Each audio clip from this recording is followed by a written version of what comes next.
पितृपक्ष की पौराणिक कथा के अनुसार जोगे और भोगे दो भाई थे। दोनों अलग अलग रहते थे। जोगे धनी था और भोगे निर्धन था। दोनों में परस्पर बड़ा प्रेम था। जोगे की पत्नी को धन का अभिमान था, किंतु भोगे की पत्नी बड़े ही सरल हृदय की थी। पितृपक्ष आने पर जोगे की पत्नी ने उससे पितरों का श्राद्ध करने के लिए कहा, तो जोगे ने इसे व्यर्थ का काम बताकर टालने की चेष्टा की, किंतु उसकी पत्नी समझती थी कि यदि ऐसा नहीं करेंगे तो लोग बातें बनाएंगे। फिर उसे अपने मायके वालों को दावत पर बुलाने और अपनी शान दिखाने का यह उचित अवसर लगा। अतः वह बोली, आप शायद मेरी परेशानी की वजह से ऐसा कह रहे हैं, लेकिन इसमें मुझे कोई परेशानी नहीं होगी। मैं भोगी की पत्नी को बुला लूंगी, दोनों मिलकर सारा काम कर लेंगी। फिर उसने जोगे को अपने पीहर न्योता देने के लिए भेज दिया। दूसरे दिन उसके बुलाने पर भोगे की पत्नी सुबह सवेरे आकर काम में जुट गई। उसने रसोई तैयार करी, अनेक पकवान बनाए और फिर सभी काम निपटाकर अपने घर आ गई। आखिर उसे भी तो पितरों का श्राद्ध तर्पण करना था। इस अवसर पर जोगे की पत्नी ने उसे रोका, पर वह ना रुकी। शीघ्र ही दोपहर हो गई। पितृभूमि पर उतरे। जोगे भोगे के पितर पहले जोगे के यहाँ गए तो क्या देखते हैं कि उसके ससुराल वाले वहाँ भोजन करने में जुटे हुए हैं।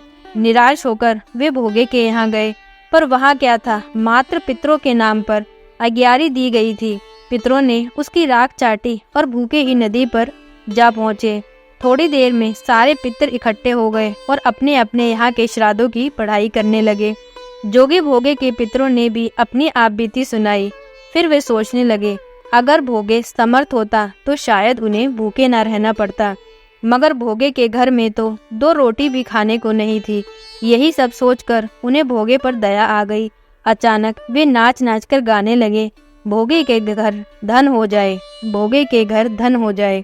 सांझ होने को ही भोगे के बच्चों को कुछ भी खाने को नहीं मिला था। उन्होंने माँ से कहा, भूख लगी है। तब उन्हें टालने की गरज से भोगे की पत्नी ने कहा, जाओ, आंगन में हौदी औंधी रखी है, उसे जाकर खोल लो और जो कुछ मिले बांट कर खा लेना। बच्चे वहां पहुंचे तो क्या देखते हैं कि हौदी मोहरों से भरी पड़ी है। वे दौड़े दौड़े माँ के पास पहुंचे और उसे सारी बातें बताई। आंगन में आकर भोगे की पत्नी ने ये सब कुछ देखा तो वह भी हैरान रह गई। इस प्रकार भोगे भी धनी हो गया, मगर धन पाकर वह घमंडी नहीं हुआ। दूसरे साल का पितृपक्ष आया तो श्राद्ध के दिन भोगे की पत्नी ने 56 प्रकार के व्यंजन बनाए। ब्राह्मणों को बुलाकर श्राद्ध किया, भोजन कराया, दक्षिणा दी। जेठ जिठानी को सोने चांदी के बर्तनों में भोजन कराया। इससे उनके पितृ बड़े प्रसन्न हुए और तृप्त होकर उन्हें आशीर्वाद दिया। तो भक्तों, पितृपक्ष की एक दूसरी कथा और भी प्रचलित है।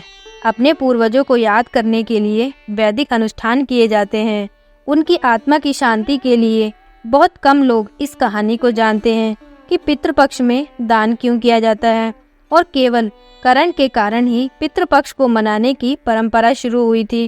पुराणों के अनुसार पितृपक्ष में दान करने से आत्मा को स्वर्ग की प्राप्ति होती है। तो आइए आपको बताते हैं दानवीर कर्ण से जुड़ी इस कथा के बारे में। दानवीर कर्ण के बारे में तो आप सभी जानते ही होंगे कि कर्ण देवी कुंती के सबसे बड़े पुत्र हैं और सूर्य देव के पुत्र हैं। और सूर्य देव ने अपना वादा पूरा करने के लिए अपनी सुरक्षा कवच भी दान कर दिया था। कर्ण ने अपने पूरे जीवन में गरीबों और जरूरतमंदों को पैसा और सोना दान किया और उनके दर पर आने वाले किसी भी गरीब व्यक्ति को कभी खाली हाथ नहीं जाने दिया। लेकिन उन्होंने कभी भी अन्न यानी अनाज का दान नहीं किया। अपने अंतिम समय में जब कर्ण मृत्यु लोक को छोड़कर स्वर्ग में गया तो उसे सोने और पैसे के अलावा कुछ भी नहीं दिया गया।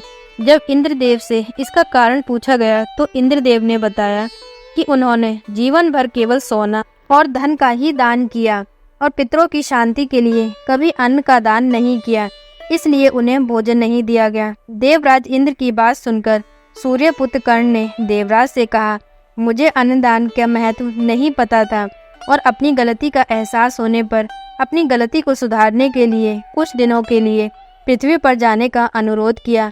फिर उन्हें कुछ दिनों के लिए पृथ्वी पर भेजा गया।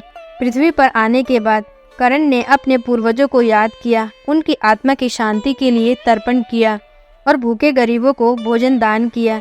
इन 16 दिनों के बाद लोगों के स्वर्ग जाने का कारण ऐसी मान्यता है।